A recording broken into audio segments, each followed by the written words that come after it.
Welcome back to another episode of the Brand Boys. This is episode 7. I'm Aditya. I'm Jahnu. We're seniors at Irvington High School, and we've been covering different career options over the last few episodes. 2 episodes back, we talked to Dr. Nirav Pandya, who is a sports physician for UCSF. Last episode, we talked to Richard Lee Marchand, who was a game designer at USC Games. And for this episode, we have esteemed journalist Prem Panicker, who has an amazing life story. And a few lines about Prem in his own words. So, Prem dropped out of college. He waited on tables. He played the drums, played the fool, until it struck him that what he really wanted to do was read a lot and maybe write a little.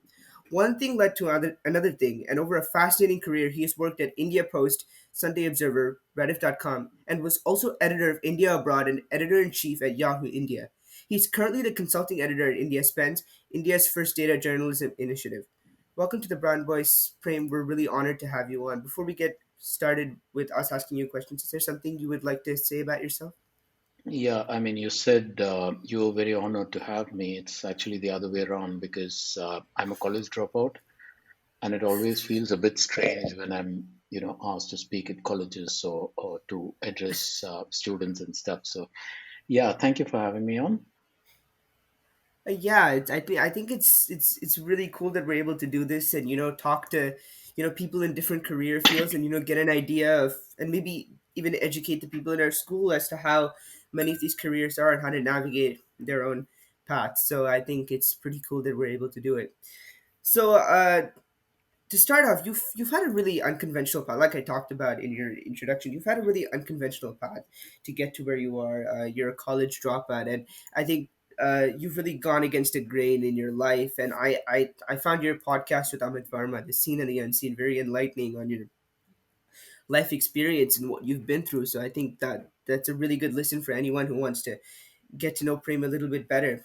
And I we live in a world right now where peer pressure and parental pressure is like super prevalent, and people may feel trapped by these sort of barriers that are set by society. And I especially for us, some people that I know, their parents say, you can either be a doctor or engineer, or you Engineer. can't you Yeah. can't do anything else, right? So how do we blaze our own paths and figure out what we really want to do, and how do we like escape this bubble that is created by society?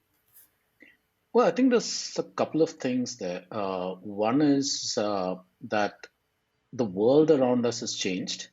If you think back to a couple of decades ago, the only options really were if you let's say wanted to make something of yourself within quotes, you either had to be a doctor or an engineer, or you had to write the civil services exam and become an IAS officer, or failing that, you wrote a bank exam and became a bank clerk or something and hoped that at some point you'll become a manager. See, everything was tied to the few careers that existed, and this we're talking of India before liberalization. Uh, but not just India, around the world, what the internet has done and what various communication tools and all of that has done is that it's opened up careers that we didn't even know existed at one point. Um, a lot of those careers have become mainstream. They have become, back in the day when I said I wanted to be a journalist. This was after dropping out of college. The general reaction, even within the family, was, "Are you nuts? I mean, what's the point?" Because a journalist entry level salary was about $700 a month. How are you supposed to make a living and all of that? Uh, I think then and now one thing remains, and it took me a long time to learn this. It's that you can either conform and you can go with what life, the family thinks you should lead. So if they think that you should become a doctor and they push you into the sciences, which is what happened with me, uh, you do that like a good boy, or you think for yourself and you have an idea of what it is that you will not do and what it is you want to do. And I mean, how do you blaze your own path? You're just obstinate, I guess. You're just bullheaded, and you refuse to sort of compromise. and that's fairly difficult. I went through several years of hell because of that, but yeah, it works out in the end. Yeah, I think for I mean, we've had plenty of guests in this podcast and we've asked them, a similar question like how do you escape, this bubble, and I think many of them, they said a similar thing, right? I mean, you have to sort of do what you love, but I think it's really harder than just saying it, because I think for many people it's just like they're just stuck in their own ways, and like they don't really know exactly what they love to do, right? And so they gravitate to the closest option, which is what is obviously provided to their Hmm. parents. And when they find out they don't like it, they're just too scared to like get away from that and to pursue something new. So I think a part of it is like, just being open-minded and I being also Yeah. feel I fluid in feel your. like they don't feel like if they do pursue something else, they won't have the support they need, so they feel unmotivated completely, and they just decide to Yeah, yeah. True. not So I I pursue think, I it. have. mean, I mean, a part of Uh, it is. I'm sorry. I mean, just to Oh, your go point, ahead, Prem. I'm a good. I mean, I know this kid very well who's studying in University of Chicago. She's a sophomore, and one of the things I learned from her, and she loves writing and acting in plays. She loves learning new instruments. She loves doing all sorts of things. She was about 14 or something when she asked me out for lunch and said, I've decided I want to do stem cell research. And I asked her why. She said, I just read Siddharth Mukherjee's book and it intrigued me. And the one thing I realized from interacting with her, she's the daughter of a very good friend of mine. One thing I realized from interacting with her is that a lot of this gap between what we want to do and what the world outside, into our parents and the larger social system, wants us to do is because we really don't have conversations with our parents. We don't really tell them what it is that motivates us. um, I've That's a mistake that I made. I mean, I knew what I wanted to do, but I never actually sat down with my parents and said, look, I understand that this is what you think is the life I should lead, but it's not a life I can lead. I mean, a simple example, in sciences, you know how you're taught to dissect cockroaches and frogs and stuff. And I'd literally throw up. So the prospect of then doing that to a human being wasn't something that, I mean, I wasn't going to make it. I think in retrospect, I should have sat with my parents and said, listen, I mean, give me 10 minutes of your time, right? And don't talk at me, talk to me and listen to what I have to tell you. Um, I'm not saying that'll solve all the problems, but it might be a start.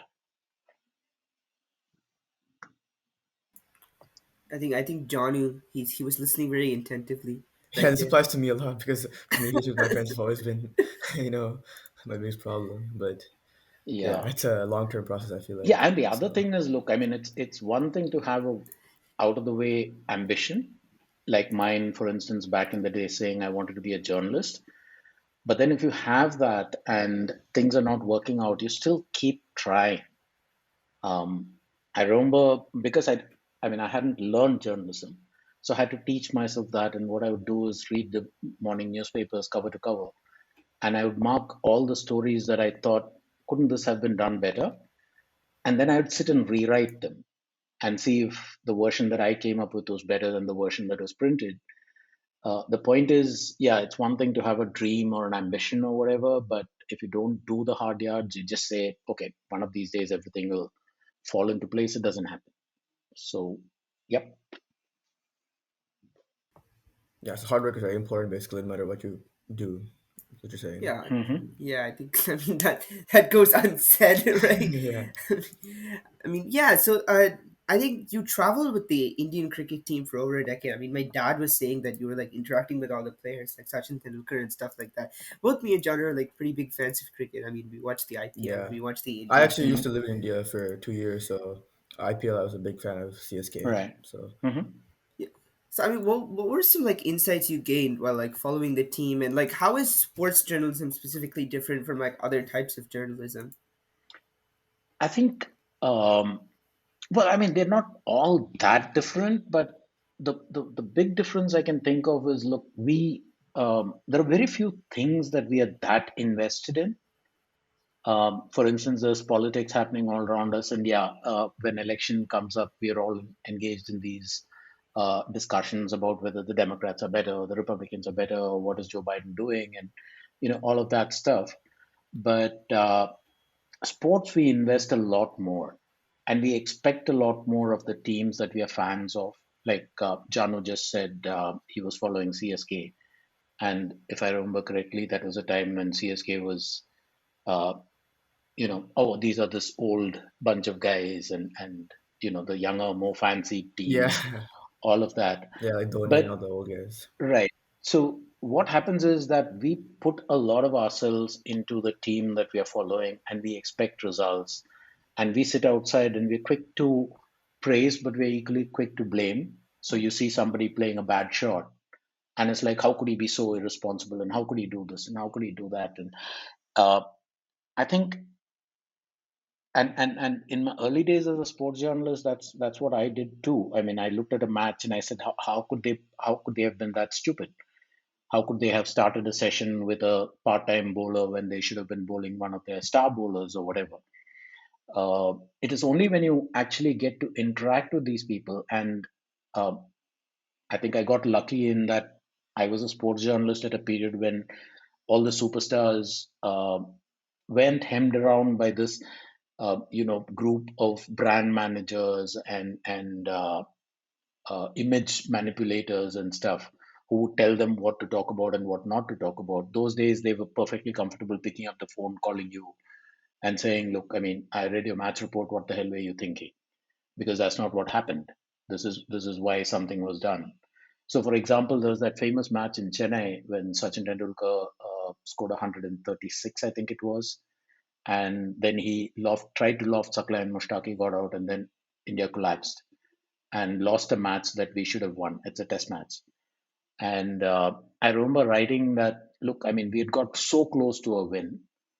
Most of the recognized batsmen were gone. There was only the tail left. Sachin should have been more responsible.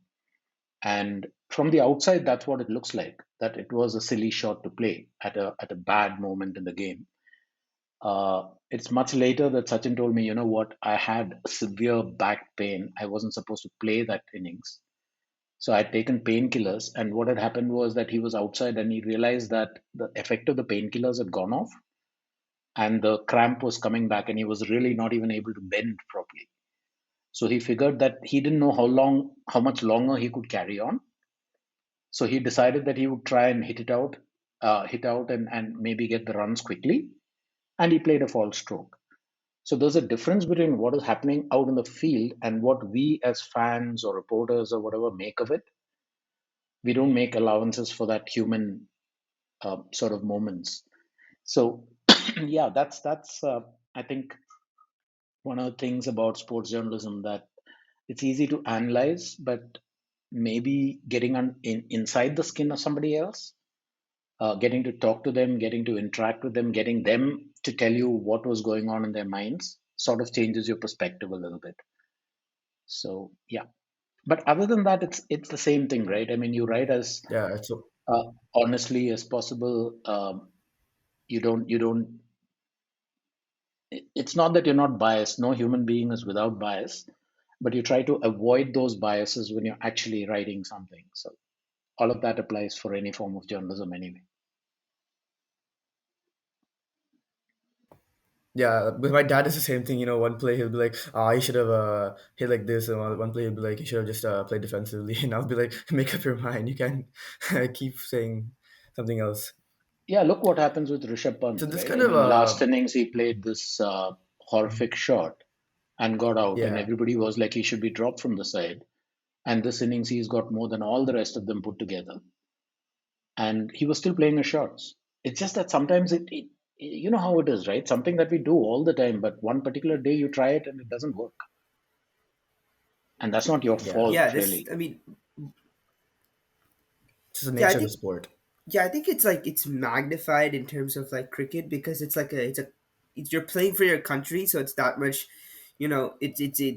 That many more eyes are on you because like we Hmm. in Jadu watch basketball a little bit more than we watch cricket, and I mean the criticism is there. Don't get me wrong, but Yeah, it's sort of it's I don't want to say it's sort of because the criticism is really large for like Johnny. You can talk about this. Like, Yeah, like one of the players right now, Russell Westbrook.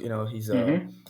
playing really bad to say the least, and he's not. In the past seasons he's played very good, but this season he's kind of having an off season, right? And the media is portraying him in a very like toxic way. So Hmm. do you feel like the media portrays cricket players the same way at some points, or like do you have any specific players that have been portrayed like that?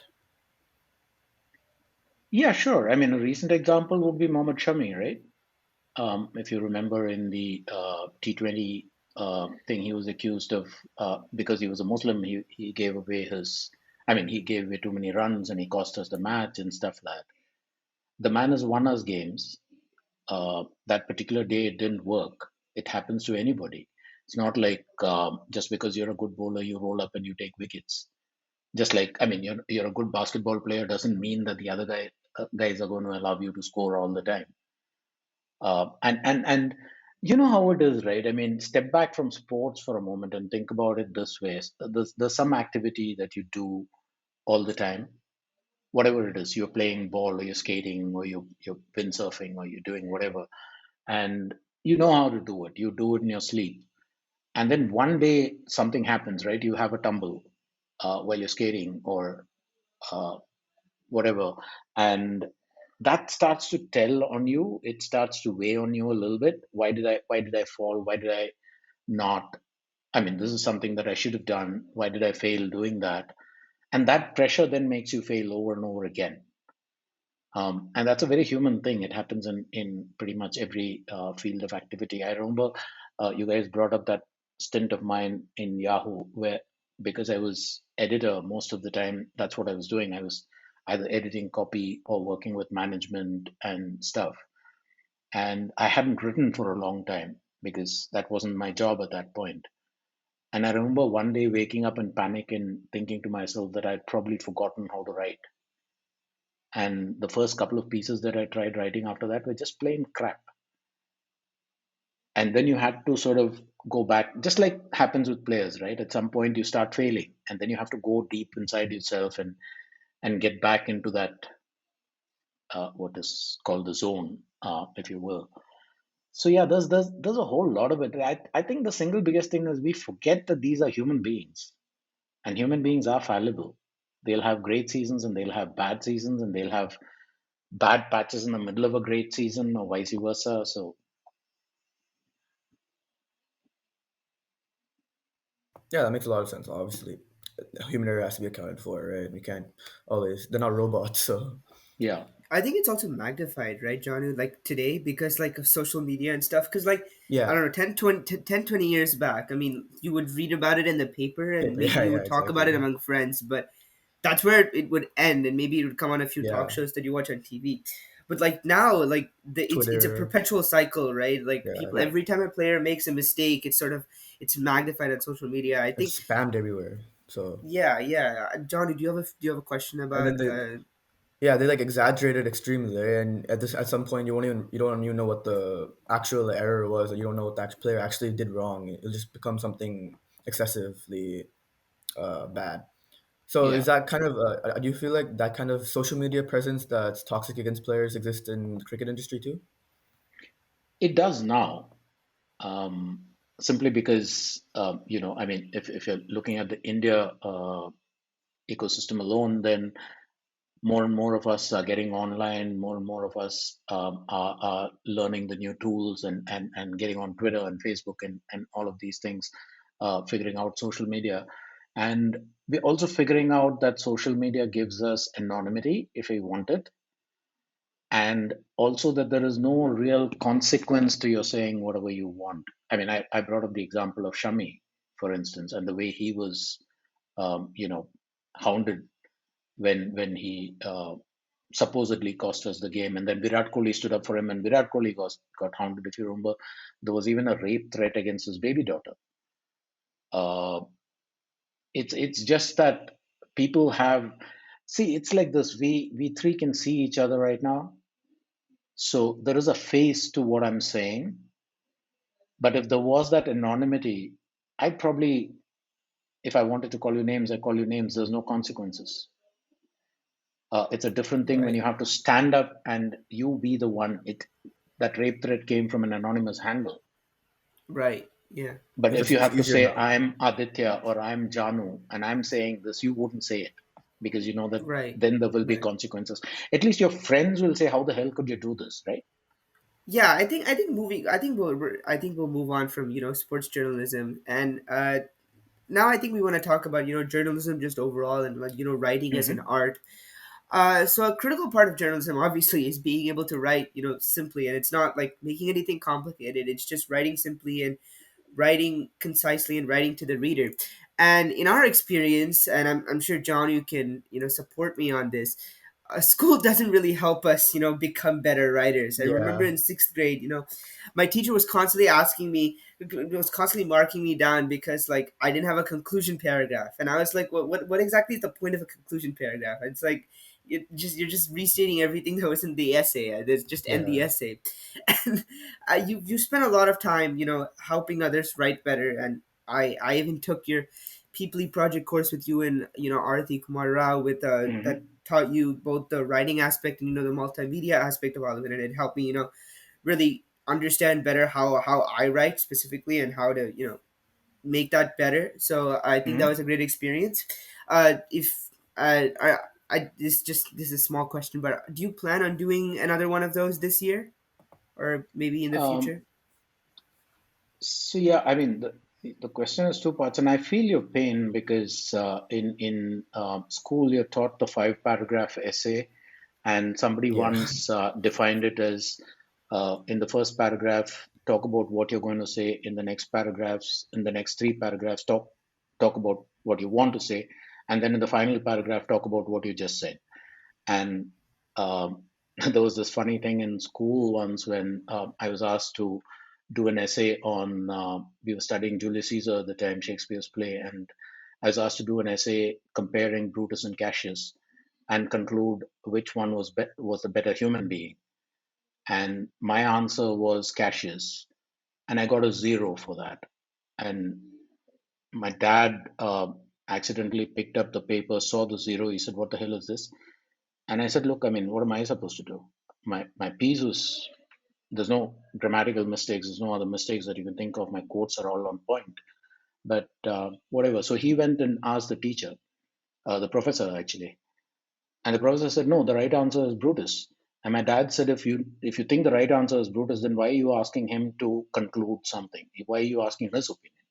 If you ask his opinion, you should take his opinion, right? And you can only grade him on how he is written." So, yeah, schools actually kill the ability to write. And how do you surmount that? I think the only way is to think of it this way, right? That what you're taught in school is to get good grades and to get out of school with some kind of qualification. And then you go out into the outside world, and it's a whole different world. You relearn everything, and you start over. That's just about the only way you can navigate that. To Aditya's question about will I do these workshops again? So, I mean, I did that workshop for you guys and for the adults at that time, and after that, Aarti and I did another round of that. But one of the things that we're both sort of stretched for bandwidth. So one of the things is, putting up a form, waiting for people to sign up, and then going through that process. We don't do nowadays. What happens is people come to us and say, "Will you do a workshop for this particular group?" So a bunch of kids will come and say, "Can you do a workshop for us?" And we'll do it. In fact, tomorrow I'm doing a workshop for a bunch of lawyers who want to know how to write about legal issues but make it accessible to the common person. So yeah, that way I'm doing. I continue to do workshops, but the model that you were talking about, I don't do so much anymore. We actually Yeah, do I think workshops for for me it schools was. even. Yeah, I think the experience was pretty good for me. I really I found all the projects that you made us do, both you and Arthi, very fun, and I think the experience overall was very good.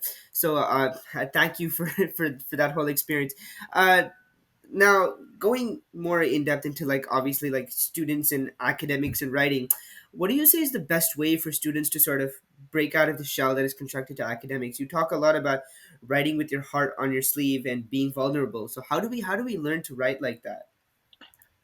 Well, I mean, the first part of the process is, like I said, remember that the rules that you're taught about writing are only for your schoolwork. It's not how you write in the outside world. Think about it this way: if there was a set of rules, this is how you're supposed to write. And if every single one of you is taught that, there are what, 20, 30 students in your class, and that is this year, and next year there's another 30 and another 30. Over time, what you're saying is that pretty much all of you people will write the exact same thing in the exact same way, right? What's the point? You wouldn't have this breadth of literature, you wouldn't have this wide variety of writing if we all followed rules. I think the simple rule is think not about structure or whether it's 5 paragraphs or 6 paragraphs or whatever. Think about what you want to say. Think about what you want the reader to get out of what they're reading. What's that word we use very often nowadays? What is the takeaway for the reader? And then think about how to get that across properly. Aditya, you probably remember this, some of the exercises that we did, for example, like taking a fairy tale and then telling that story through a single person's perspective. Remember, that was one of the exercises. Why are we doing that? Because that's the thing about stories, right? When you change perspective, the story changes. So if I'm telling the story of Cinderella, I'm telling the story of all the characters. But what happens if Cinderella is telling her own story? She'd probably tell it differently. What if one of the three sisters was telling that story? That would be different again. What if the prince told the story? So you start thinking in terms of what is the story I want to tell, from whose point of view is the story being told, and then you start from there. And the best way to learn to do this is to read as widely as you possibly can. Again, you will probably remember the exhaustive reading list that we used to give you guys, articles and books and all kinds of stuff. And you remember the variety, right? The idea is expose yourself to a whole lot of different ways of writing, and you sort of internalize all of this. You read a great piece and you say, okay, how did that person manage to create that impact? How, what techniques did she use? And that becomes part of you. So you read and you read mindfully. Um, Stephen King probably said it best. He said, when he was asked, what's the best advice you can give about how to learn to write? He said, there are only two things you do. One is read a lot, and the other is write a lot. And he said, if you don't read a lot, then you don't have the tools or the ability to write. So it's basically, again, Aditya, you'll remember this. What we tried to teach you guys to do is forget the rules and find your own voice. What is that natural way that you would tell the story? For instance, you have a story to write. How would you tell it to me? That is your unique way of saying it, right? Your voice. And you learn to trust that voice and to tell it the way it comes to you. And if the rules are like you have to write a conclusion paragraph, forget the rules. I mean, in the exams, of course, follow the rules, because otherwise you don't pass, but or get good grades, whatever. But yeah. So, in our this time and generation, journalism isn't the most popular subject to take. If it's offered at schools, and many schools don't even offer it. So, in your opinion, how can we make journalism more accessible to people and more popular among students, so that it becomes a more popular career path? Well, it's kind of sad that journalism is getting a bad rap today. Somebody once called journalism the first draft of history. Think about it. 50 years from now, or even 20 years from now, if somebody who's uh, you know trying to figure out what happened in the 2020s or the 2010s or whatever, where's that person going to go? They're going to go to the archives and read all this, right? So journalism serves a purpose. It serves two purposes, actually. One purpose is, uh, I mean, in the US and here in India, we believe in democracy. It's a different thing that all sorts of ways democracy is getting distorted in both our countries. But still, there is that fundamental core of belief. What is democracy? It is us selecting people to represent us and our interests. If we are not informed about what is happening around us, how do we make the right choice? So clearly, I mean, somebody has to tell us what's going on in the world. Somebody has to tell us what is broken in the world before we know who we can select to try and fix that. So you need journalism. And the good bit is you did say that journalism gets a bad rap, but also look at the fact that journalism is also getting a good rap without you noticing it. For instance, the New York Times, about 10, 15 years ago, it was twice on the verge of bankruptcy. Today, it's profitable. And it's profitable because people are subscribing, people are reading. Washington Post, Bezos pumped in a hell of a lot of money into it, but he's now recovering that money, right? Washington Post is making a profit. Magazines like the New Yorker, the Atlantic, all of them do well. So there is still a market for journalism. The bad rap is coming from, typically, like with any other field of activity, the bad rap is coming from a few people who misuse journalism, who call themselves journalists but do exactly the opposite. I mean, I don't know if this is a popular opinion to have, but Fox News in your part of the world, or the various right wing propaganda outlets, for instance. And I'm not saying that the left doesn't have propaganda outlets. Of course, the left does. And over here in India, we have certain television stations that do the same thing. And that the fact that a few people are misusing the medium reflects on the entire medium, and we get a bad rap. But I think journalism's days are far from over. In fact, I think journalism is going to become even more important as we go along, because we've started living in an increasingly complex world. Aditya made the point along earlier on this call about how back in the day, these things that happened around us, we read in the newspapers, and at best we talked to a couple of people or whatever. Today, everything is instantaneous. Um, Instantaneously, we get the news. Instantaneously, we form an opinion. Instantaneously, we react. And suddenly, the next thing comes, and the next thing comes, and pretty soon you've forgotten what happened 2 days ago. We need that reminder at times. So, you guys are going to come into an election cycle fairly soon. And how do you remember the last 2 years of this presidency? How do you contrast that with what happened during the Trump presidency, for instance? You have to go back to the archives to remind yourselves of all the things that happened, right? So, I don't think journalism is dead or dying. In fact, I think journalism will shake itself out of this particular rabbit hole that it's dived into, and it'll go back to being what it was. In fact, in many places, it's back to what it was. Um, so yeah, I'm bullish, um, and that's after a 32-year career. If I still have that thing saying, yeah, this is what I wanted to do, and I'm still not disappointed with the medium that I find myself in, it should say something. Yeah, that makes a lot of sense. Obviously, every career path has their up and downs, and right now journalism is kind of facing that, but I think they'll get Yeah, and back. also, I mean, it's not like people are like actively saying I don't want to be a Yeah, journalist. yeah. That's it's not there. I don't think there's that atmosphere around the career.